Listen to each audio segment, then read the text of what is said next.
Good evening, everyone. We're going to go ahead and get started. Thank you so much for waiting.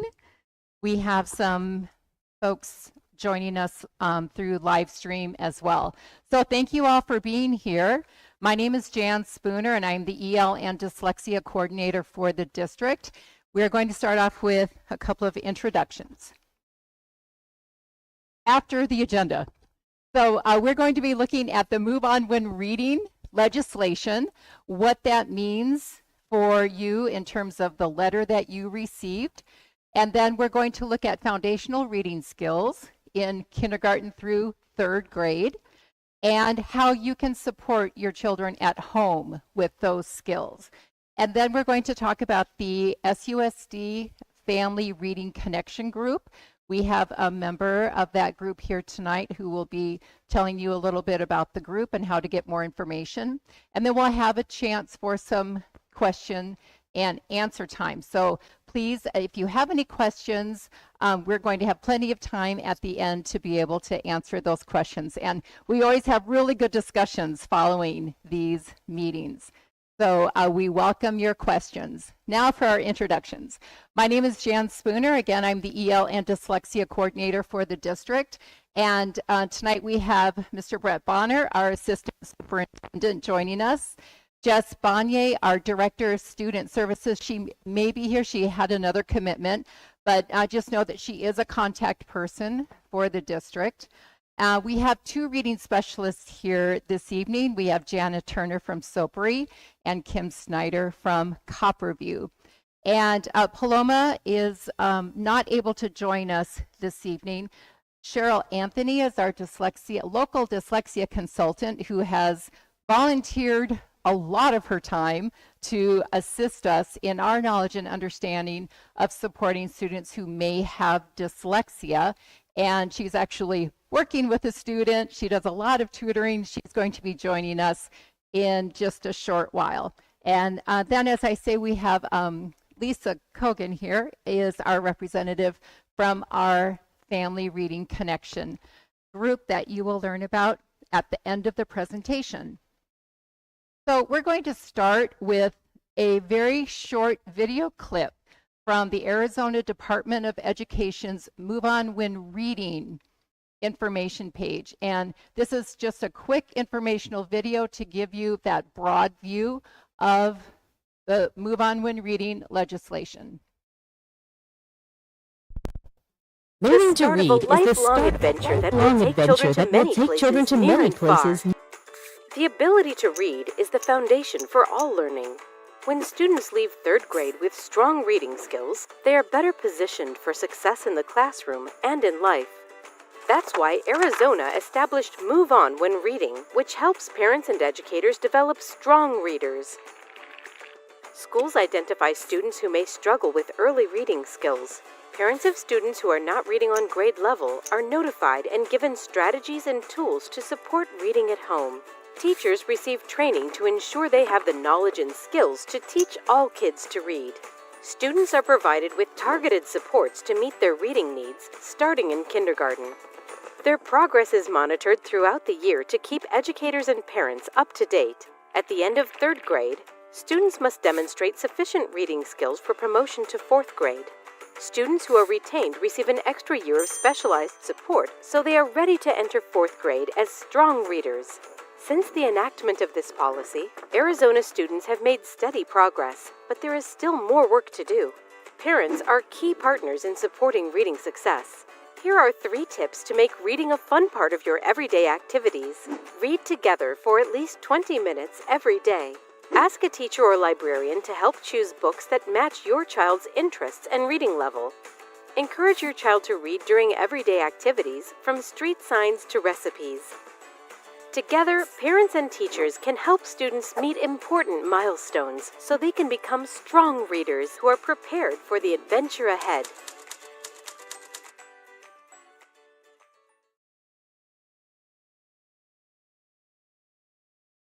Learning to Take read. a moment just to unpack that video.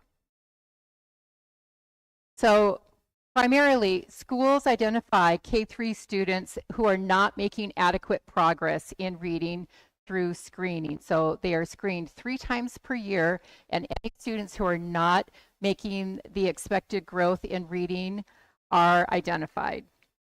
And then parents are notified through the Move On When Reading letter. Teachers receive training in evidence-based reading practices, and students are provided with targeted support. And students' progress is monitored regularly. And very importantly, and which is why we're doing this, parents are key partners. When you can provide support to your children at home, it gives them more time in that practice that they need. So the recommendations are to read to your child for 20 minutes per day. And we want to really highlight that we're talking about reading to your child, not having your child necessarily read to you. So just the act of reading to your child is going to help support them. Some children have difficulty with reading. If we are asking them to read to us and it's really hard for them, then that can become a struggle and is unpleasant, and we don't want that. We want reading to be an enjoyable experience. So please think about your reading to your child, and then when they start joining you in the reading, then that's what we want. Ask your teacher or librarian to help in choosing books, and make reading part of everyday activities. So just reading signs, food labels at the grocery store, anywhere there is print, which is pretty much everywhere, is an opportunity to be able to practice reading skills with your child. Okay, I'm going to do this before I forget. Definitions of terms used in the Move On When Reading parent letter. We're going to go over them here because we recognize that some of the terms are really technical. And so we want to make sure that you understand the terms that are being used. Before you leave tonight, please take a definitions page. We have them in English and in Spanish. And we also have parental strategies. You should have received this with your Move On When Reading letter, but if for some reason you didn't or you misplaced it, we have copies for you here. And there's also a packet from Read on Arizona in English and in Spanish about early reading development and how to support your child at home. Okay, so let's go over these terms. Benchmark, what does that mean? When we're talking about a student is at benchmark, we're talking about a measure of a student's progress. And benchmark means they're meeting grade level expectations. And below benchmark means below grade level. When a student is considered significantly at risk, that means that a student is far below their grade level, and that is when that identification is triggered. A diagnostic assessment is an assessment used to pinpoint a specific skill, and it provides more in-depth information about a student's skill deficit and where their instructional needs are. And it's really important to understand the distinction between how schools use this term and how clinicians use this term. So schools don't diagnose a clinical thing like dyslexia.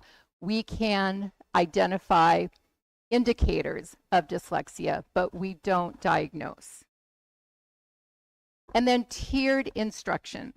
Tier 1 is core instruction that is delivered whole group to all students in a classroom. Tier 2 is more targeted small group instruction based on students' instructional needs. And then Tier 3 is even more targeted instruction based on really specific skill deficits that students have, and that takes place in a much smaller setting. Okay, so it's important to know when we're talking about children who struggle with reading, especially as a parent, that can be very concerning.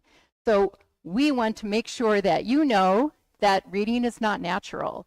It is a technical skill that many children find difficult.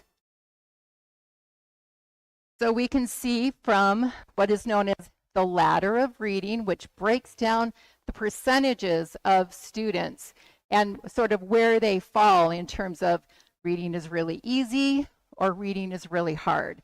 So we can see that about 40% of students have a pretty easy time learning to read. They learn very naturally, very quickly, with very little effort. And then we have the rest, up to 60%, who struggle with reading. It's hard. They have to work hard at it. And then we have the 10 to 15% included in that 60% who may have dyslexia and who are going to struggle with reading and really need the intensive interventions, evidence-based interventions that we know work for children who have dyslexia. So I'm going to show you now some other people who struggled with reading. You might recognize some of those faces. All of these people struggled with reading, and some of them we know are or were dyslexic. So your children are in good company if they're struggling learning to read. So we focus on foundational reading skills in kindergarten and third grade. And especially for students who are finding it difficult to learn to read, we really need to understand those foundational reading skills and how we can help those children in developing those skills so that they can become proficient readers. So as educators, we understand that these can be very technical things for parents to know. So one thing that we're really wanting to do is make sure that we are supporting parents so that they can support their children at home. And that's one of the reasons that we have the Family Reading Connection, which Lisa will be talking about in a short while. And I also want to introduce two people who have kindly joined us tonight. Cheryl Anthony is our dyslexia consultant who, Cheryl, I was telling them how you've dedicated so much time to our district. We thank you so much for that. And then we have the honor of having Pam Brooks here. And Pam is a local children's author. She writes decodable books. Not only that, she has an entire website that gives free resources, free printables to parents to help support their children at home. And I can't recommend this website highly enough. Her information is on the back of a flyer that you will have at the end. And Pam, thank you so much for being here. We appreciate the work that you're doing, and we're honored to have you here in our district. Thank you. Okay, some terminology of foundational reading skills. So here's some terminology that you're going to read when you look at the Move On When Reading Parental Strategies to support your child at home. So it's important that we understand these. Now, these are very technical skills, and teachers spend a lot of time learning each of these skills. So this is going to be just a very high-level overview of what these skills are. So phonological or phonemic awareness is all about what we hear. It has nothing to do with print, and it is the first reading skill that your child develops. Now, that might sound confusing because I just said it doesn't involve print. But children have to learn to distinguish the sounds of our language before they can attach it to print. So they have to understand language and be able to break it down into its smallest components before they can attach those sounds to print. And we'll be talking about what that is in just a short while.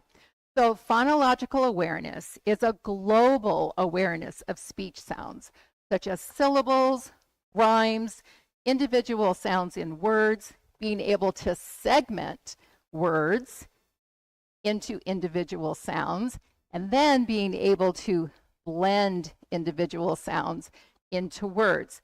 And we'll be giving examples of what that looks like. For example, cat has 3 sounds. Cat. That's called segmentation. I have segmented that word into 3 sounds. Now, why is that important? That's important because when we know the sounds and the words and can break it apart, we're going to be able to read that word and we're going to be able to write that word once we start learning the letters that represent those phonemes or those sounds. Then the flip side of that is being able to blend. So if I say a child should be able to say cat. They should be able to blend those sounds together. Now, this can be really, really hard for some children. And for some children who find this difficult, it's going to be really, really hard for them to learn to read and to write. But that doesn't mean it can't be done. It just means that children who find this difficult need extra practice with these skills. Rhyming is also a phonemic awareness activity. So if I know that cat and bat rhyme, I can come up with lots of rhymes. And I can also know, oh, if I want to write bat and I know how to do cat, I know I just have to change that first sound and I'll have that new word. So recognizing those rhyming patterns can be really helpful for children. And then syllables, being able to break words apart into syllables. And I can tell you that I do this as an adult proficient reader. If I come up with across a big word, I have to break it down into syllables to be able to read it. And that's what helps children too, to be able to break multi-syllable words into smaller units will help them read. And then just first sound fluency, you might have heard this before. This is a measure on a screener that we use. First sound fluency or initial sound fluency is just being able to identify that first sound in a word. So knowing that the first sound in cat is k, the first sound in dog is d. That's an important foundational skill. So again, all of this very, very early reading development. And then changing words by changing the sound. Just changing one sound in a word changes it into a new word. So that understanding that I can turn cat into cot by changing the a to an ah. That's a very high level skill in foundational reading skills. All right, so when children have difficulty with phonological and phonemic awareness, they have difficulty with being able to segment sounds. They have difficulty identifying the individual sounds in words, and they have a hard time substituting sounds in words. And then the pronunciation of words. For example, saying biscotti, Hangaberg, Mazagine. Those are phonemic awareness triggers, sort of red flags for us that as educators, when we hear that, we think, uh-oh, do we have a phonemic awareness issue here potentially for this child? So these are some indicators that there's some difficulty with phonemic awareness happening. So what do we do? Well, children benefit from playing sound games, counting the sounds in words. So you could take everyday objects that are in your home. So for example, table. So I could count the sounds in table. So again, no print. So I want you to take the letters out of your head because we're not concerned with print when we're talking about phonemic awareness. So I'm going to think table. I'm going to break that into individual sounds. T, A, B, O. Table has 4 sounds. Let's say kitchen. I, t, ch, eh, n. Breaking those words into individual sounds, especially with longer words, can be difficult. So we want to be starting with shorter words. But that's something that you can do every day with everyday objects that are in your home, names, mom, dad, etc. Talk like a robot. Break a word into sounds and say it like a robot. So that's just a game that children love to play, talking like a robot. That helps them with segmenting words. So if I want to say dog like a robot, I would say d, a, g. And activities like that help children break whole words into individual sounds, which, like we said, helps them then with reading and writing when they start attaching sounds to print. And playing games like I Spy. I spy with my little eye something beginning with ch, chair.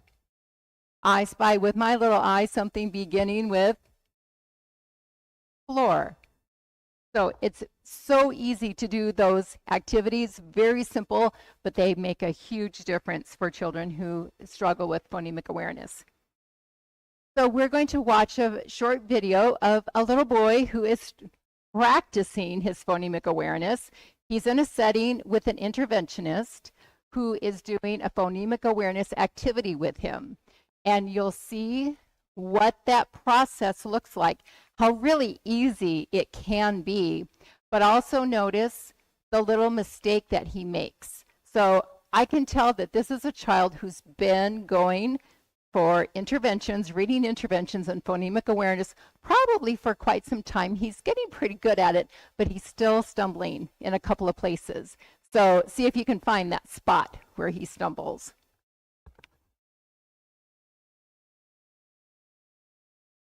Okay, so we're going to play a game that helps you hear all the sounds in the word. So you're going to use the cars to help you sound out the word. So like if we did the word mop, you would go aw, p. So you might not need all the cars.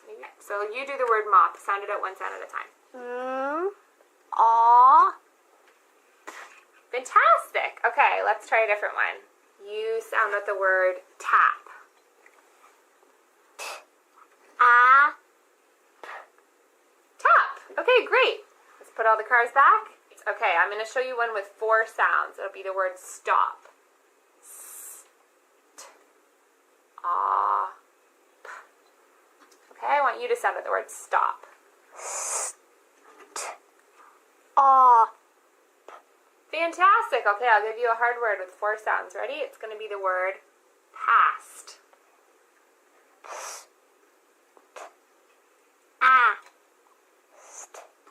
Ooh, that's such a hard one. Okay, let's do that one together. Ready?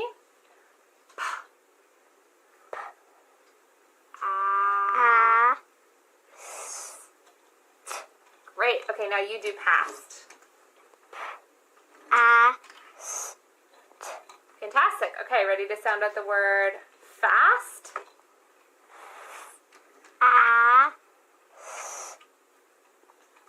Okay, great. Let's do one more. Great.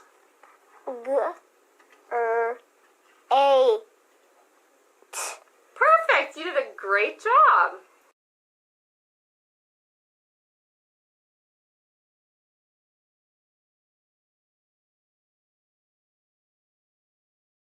Job. And so did that teacher.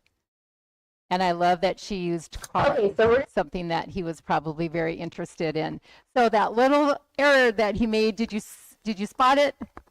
So he was getting the sounds jumbled up.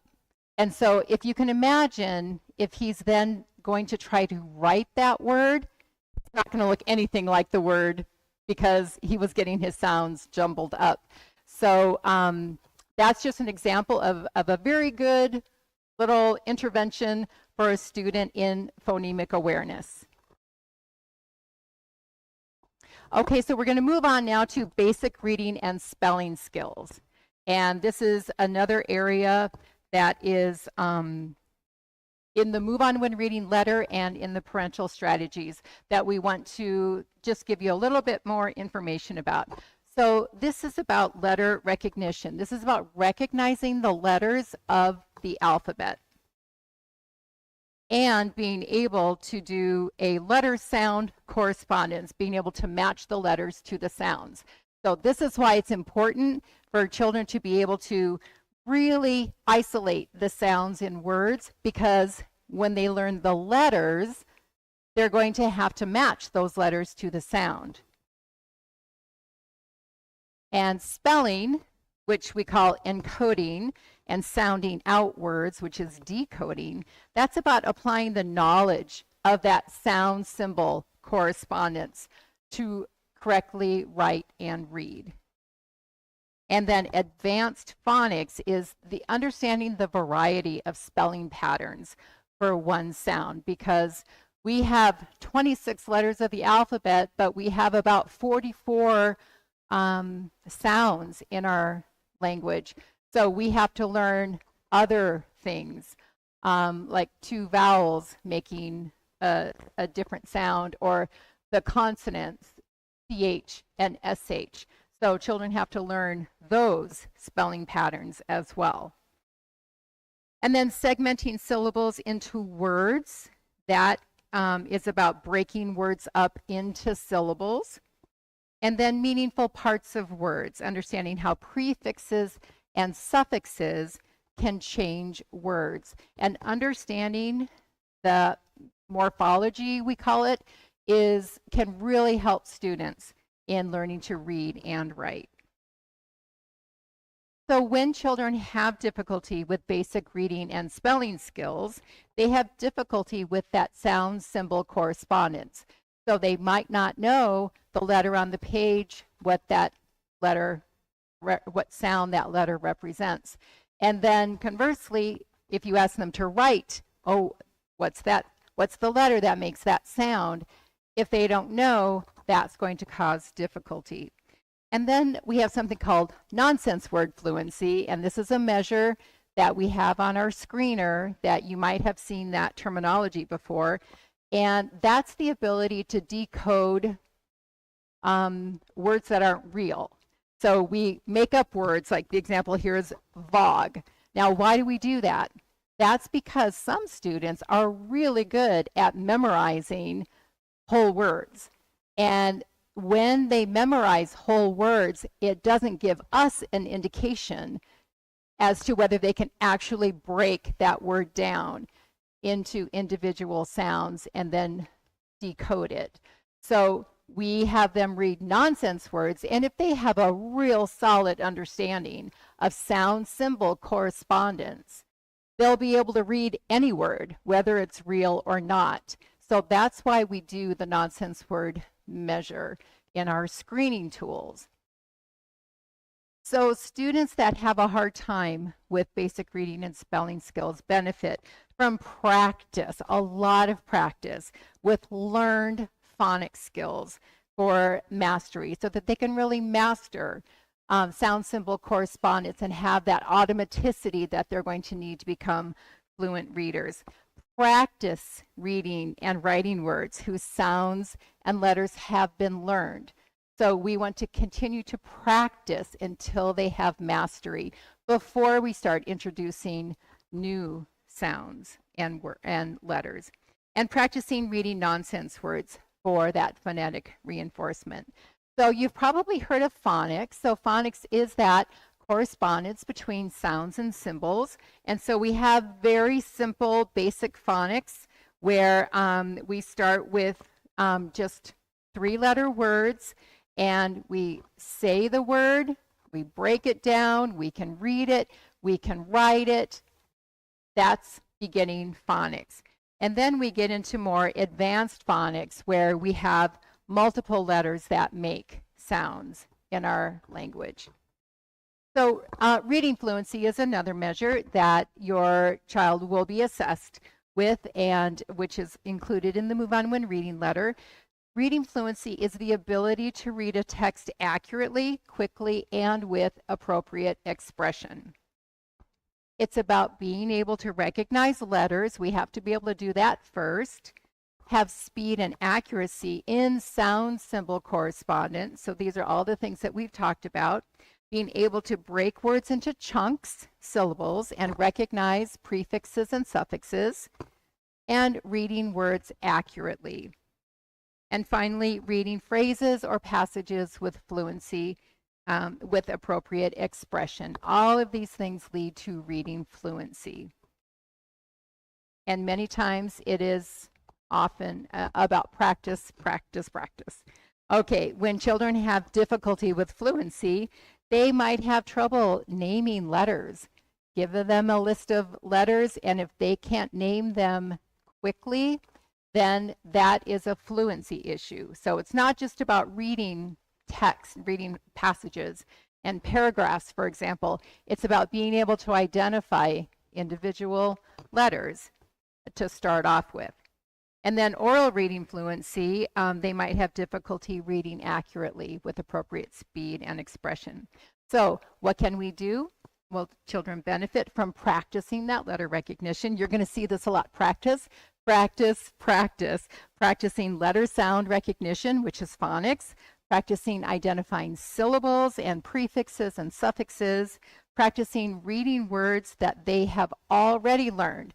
So we don't want to put those words away. For children who are struggling, we want to keep practicing those words. And then practicing reading phrases and short passages with expression, and then moving on to text. So syllables is an important factor in all of this. We've talked about syllables multiple times.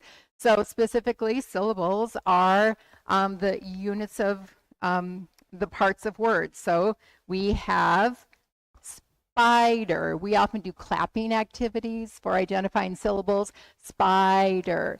Some use the fingers under the chin. Spider. My mouth dropped twice. That word has 2 syllables because every time you produce a vowel, your chin drops. And every syllable has a vowel. So that's another way of being able to identify syllables in words. And then we talked about prefixes and suffixes. So if we are familiar with prefixes and suffixes, we can better attack those longer words. So here's an example of a root word, joy, and then we can see the prefixes, enjoy, overjoy, and we have all of those suffixes as well. So we could say enjoyable, overjoyed. So we can see all the words that can be made with one root word and then prefixes and suffixes. And then moving on to vocabulary. Vocabulary is word knowledge. Knowing a word is a word. So I know that that's a picture and that's a word. Okay, so that's our beginning of word knowledge. And then knowing the meaning of a word, obviously. And then those morphemic elements. And that is about the root word, prefixes, suffixes, and then other things that we can learn about words to help us with our vocabulary. So that could include syllables, compound words, those prefixes and suffixes. All of those help with vocabulary. When children have difficulty with vocabulary, they will have difficulty understanding word meanings. They'll have difficulty identifying syllables and compound words and those prefixes and suffixes. So they benefit from matching pictures to words, acting out words. So it helps my vocabulary if you give me a word like happy, what does that look like? Well, most children know what that is, but more complex words can be acted out, and children love doing that. Practice identifying different parts of words, so breaking words into syllables, and compound word parts like basketball. Prefixes and suffixes, like we've talked about earlier, really help children learn to read and write. And then finally, reading comprehension. Now, we want to be really, really cautious here that when we talk about reading comprehension, it is about really overall comprehension, which involves a lot of elements. Most importantly, children need to have background knowledge. So if I don't have any background knowledge in a certain topic, and you give me this book to read and I have no background knowledge in it, my comprehension is going to be quite low. But if I have good background knowledge, that's really going to help with my comprehension. So we want to always be thinking about knowledge building with our children. So now we're going to move on to the bits of reading comprehension. Retelling what happened in a story is comprehension. So what was the sequence of events? Can identify the characters, the main events, the details. Maze is an activity that we use in school to help children learn to choose the correct word. So for example, they will be given a choice of 3 words and they have to choose the correct one that goes in the blank of a passage. And then a close activity is being able to insert a missing word in a sentence or a passage, given a bank of words to choose from. So these are all comprehension activities. So when they have difficulty with comprehension, they will have difficulty understanding what they read. They will have difficulty with background knowledge. Maybe they don't have the background knowledge necessary to be able to have comprehension, so we have to make sure we build that up. And then they may have difficulty with being able to retell or recall what they have read. So they benefit from building background knowledge, again, so important.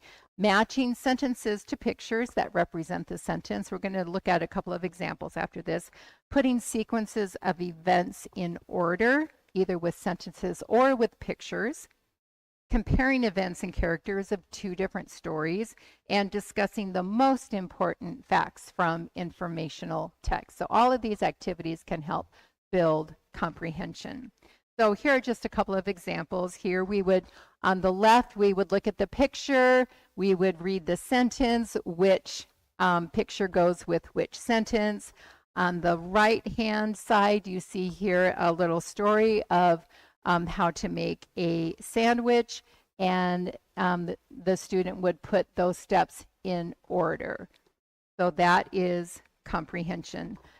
2 other examples, comparing 2 stories. If I can make a comparison between 2 stories, I am developing my comprehension skills. And then a fact sheet, sort of like a word web. We start with, here in this example, bats in the middle, and then we have all these different things that we have learned about bats. So that just really helps visualize for some children who need that visual representation of informational text. Okay, so my part is done, and I'm going to pass it over to Lisa Kogan, one of our parents and founding members of the Sahuarita Family Reading Connection. And Lisa, I'm going to have you.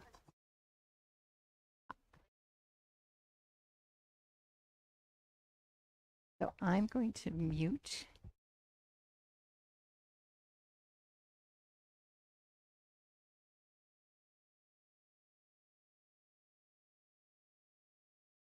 Good evening, everyone. My name is Lisa Kogan, and I'm a parent here in Sahuarita School District. I've got 2 kids. One's in 3rd grade, the other one's in 5th grade, and I like to call them persistent struggling readers. They've been struggling since kindergarten. We really do appreciate, actually I see one of the reading specialists here this evening. We really appreciate the support that the district has been able to provide our children. You know, they've had great teachers. They provided some of the, in-classroom interventions. My kids have also participated in reading lab. They've had after-school tutoring as well to support them to catch up with their reading. But over time, it was just enough to kind of keep them going. They weren't really able to close those gaps.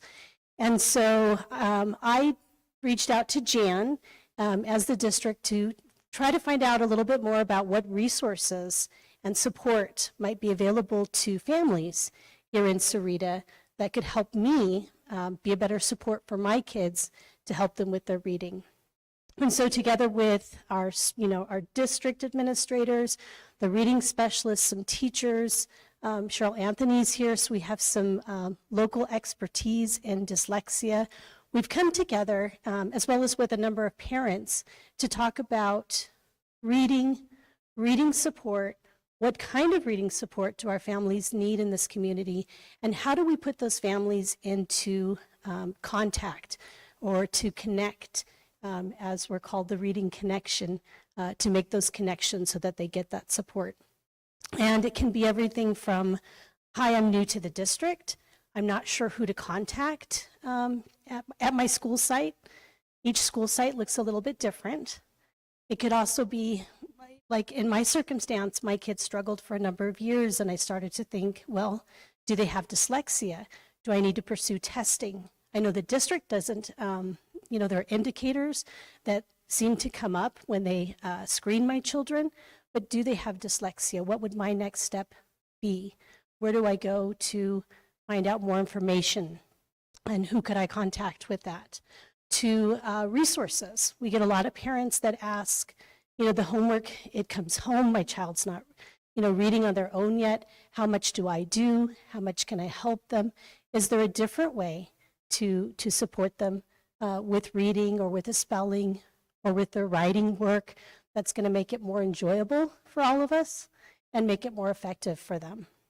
So these are just some of the ways that we try to, with the district support, engaging our local community as well, taking a look at what other resources are available here in Arizona, just kind of wrap this around and be that bridge from the district to you as a family to better support your kid with reading at home.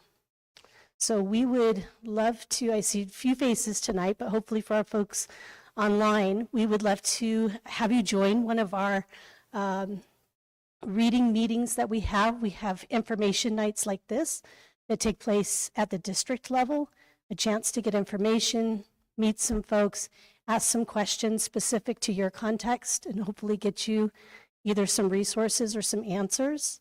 We're also providing some training and engagement activities at each school site this year. You can find out a little bit more by contacting Jan about when those are taking place. And it's just a chance for us to network together and support each other. So we hope to see you at one of our meetings and find out a little bit more about your family and how we can be a better support to you. Thank you, Lisa. I'm just going to go ahead and keep the microphone here. Our Reading Connection is an emerging group. It's young, it's enthusiastic. We have lots of enthusiastic members, and really the mission is to support families of struggling readers.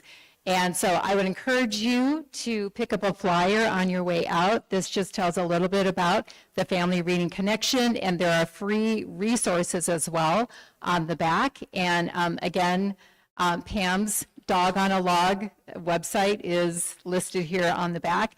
And so it's very important for us let me back up. It's important for us that you know how much we want to support you. We really want to make that connection with you so that we can support you in supporting your children at home, because we know it can be difficult. And so please know that we're here to support you.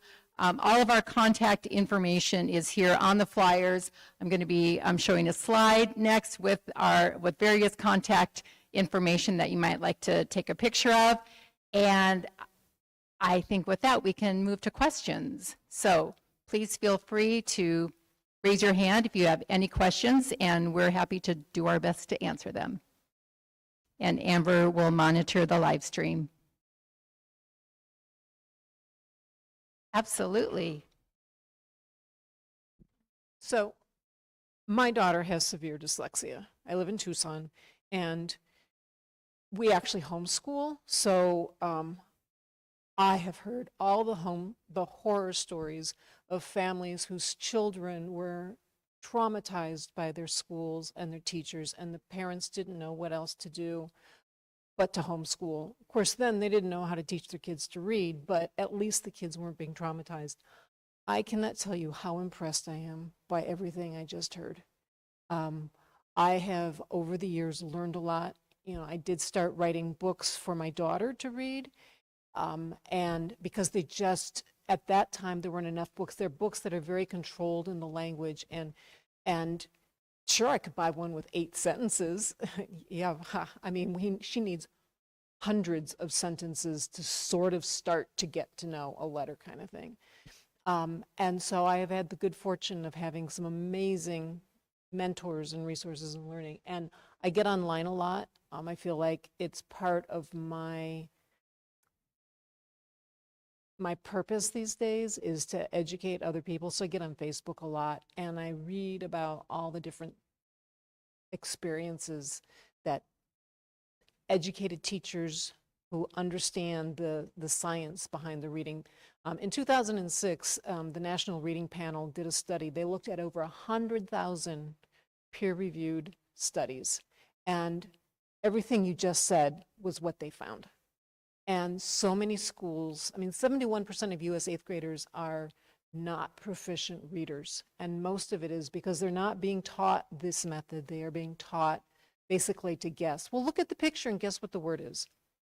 So I just want you to know, I'm just sitting here going, you guys are so lucky and you are so fortunate. And so for those of you who are involved, as a mom, I want to thank you. But for those of you who are parents, believe me, you do not know how lucky you are that this is what you are being told and taught and how to handle it. And so I'm just, like I said, I'm just beyond thrilled.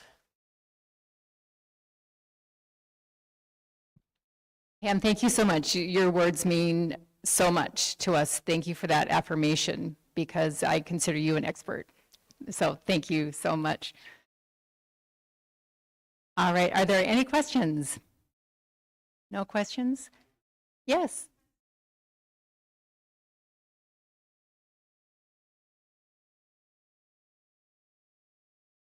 Mr. Bonner?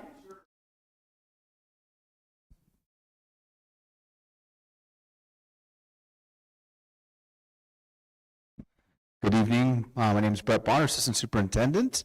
Thank you for being here this evening. State testing is during the month of April, and we have a schedule that we're just finalizing now. We'll be communicating that to schools and parents.